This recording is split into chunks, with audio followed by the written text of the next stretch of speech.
Let's mic news at 9। ये है let's mic modern radio. आप सुन रहे हैं न्यूज एट 9 और समाचारों के साथ मैं महेश सिंह।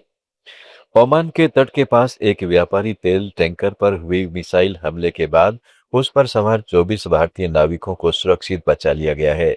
यह सफल अभियान भारत और ओमान के बीच समुद्री बचाव सहयोग का एक बड़ा उदाहरण माना जा रहा है। विदेश मंत्रालय के प्रवक्ता रणधीर जायसवाल ने दिल्ली में प्रेस कॉन्फ्रेंस में कहा कि सभी 24 नाविक पूरी तरह सुरक्षित हैं। घटना से पहले जहाज और अमेरिकी नौसेना के बीच कुछ संवाद की जानकारी भी मिली है। भारतीय दूतावास ने तुरंत ओमान प्रशासन से संपर्क किया, जिसके बाद तेजी से बचाव अभियान चलाया गया। भारत सरकार ने ओमान के सहयोग के लिए आभार व्यक्त किया है और सभी नाविकों से लगातार संपर्क बनाए रखा जा रहा है। चीन ने भारत के साथ संबंधों को लेकर सकारात्मक संदेश दिया है। बीजिंग में विदेश मंत्रालय के प्रवक्ता लिन जियान ने कहा है कि भारत और चीन को यह सही रणनीतिक साझेदारी रखनी चाहिए कि वे प्रतिद्वंदी नहीं बल्कि सहयोगी साझेदार हैं। दोनों देश एक दूसरे के विकास के लिए अवसर हैं, खतरा नहीं। अभी सीमा पर स्थिति सामान्य और स्थिर है और दोनों पक्षों के बीच संवाद का चैनल सुचारू चल रहा है।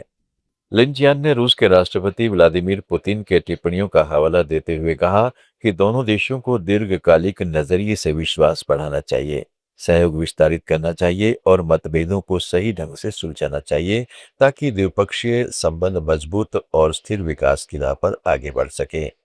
रूस ने आंध्र प्रदेश के साथ आर्थिक साझेदारी और मजबूत की है। Saint Petersburg International Economic Forum में आंध्र प्रदेश के आईटी मंत्री नारा लोकेश ने रूसी कंपनियों के साथ उच्च स्तरीय बैठकें की, जिसमें international public joint stock company RUSAL के मौजूद एल्यूमिना स्मेल्टर निवेश को और विस्तार देने, पूर्ण aluminium value chain, space technology, AI, smart city, mobility और एडवांस्ड मैन्युफैक्चरिंग क्षेत्रों में नए सहयोग के रास्ते खुले हैं। लोकेश ने कहा है कि रूस और भारत का भरोसेमंद साझेदारी का लंबा इतिहास है और आंध्र प्रदेश इनोवेशन, निवेश और रोजगार के लिए रूसी कंपनियों का स्वागत करता है। तमिलनाडु विधानसभा चुनाव में वोट डालकर लौटे विदेशी नागरिकों की जांच तेज हो गई है। तमिलनाडु में 23 अप्रैल को हुए चुनाव के बाद करीब 40 विदेशी मूल के भारतीय नागरिकों पर अवैध मतदान का आरोप है, जो वोट डालने के तुरंत बाद विदेश लौट गए। ये वे भारतीय मूल के विदेशी नागरिक हैं जिनके पास overseas citizen of India card है। इनमें United Kingdom, Canada, Sri Lanka, America और कुछ अन्य देशों के नागरिक हैं जो तमिलनाडु चुनाव में वोट डालने आए थे और तुरंत विदेश लौट गए। अब केंद्रीय और राज्य एजेंसियां चुनाव आयोग के साथ मिलकर ब्यूरो ऑफ इमिग्रेशन से डेटा जुटा रही हैं, जिनमें चुनाव से पहले राज्य पहुंचे और पोलिंग के 2-3 दिन बाद चले गए विदेशी शामिल हैं। सोशल मीडिया पोस्ट की भी जांच की जा रही है, जिसमें कुछ लोगों ने वोट डालने के लिए भारत आने की बात कही थी। ऐसे मामलों में प्रतिनिधि जनप्रतिनिधित्व अधिनियम के उल्लंघन की आशंका है और ओवरसीज इंडियन सिटीजन कार्ड रद्द होने की भी संभावना है।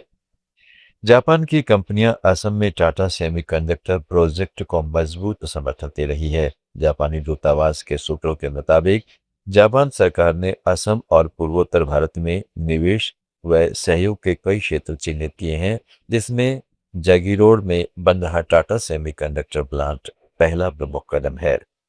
दो जापानी लॉजिस्टिक्स कंपनियां जो संवेदनशील उत्पादों के परिवहन में विशेषज्ञ हैं, वे इस प्रोजेक्ट की सप्लाई चेन में शामिल होने जा रही हैं। चर्चाएं लगभग पूरी हो चुकी हैं।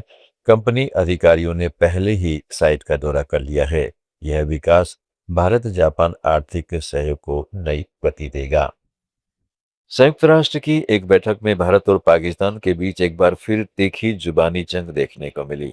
पाकिस्तान के स्थायी दूत असीम इफ्तिखार अहमद ने आरोप लगाया है कि अफगानिस्तान में भारत की मौजूदगी का मकसद पाकिस्तान को अस्थिर करना है। उन्होंने यह भी दावा किया है कि अफगान जमीन का इस्तेमाल आतंकी गतिविधियों के लिए हो रहा है। इसके जवाब में भारत ने इन आरोपों को पूरी तरह बेबुनियाद और भ्रामक बताया है। भारतीय प्रतिनिधि पी हरीश ने कहा है कि पाकिस्तान जानबूझकर गलत जानकारी फैला रहा है और फितना अल हिंदुस्तान जैसे शब्दों का इस्तेमाल कर दुष्प्रचार कर रहा है। समाचारों में फिलहाल उतना ही, जुड़े रहें दैट्स माइक के साथ।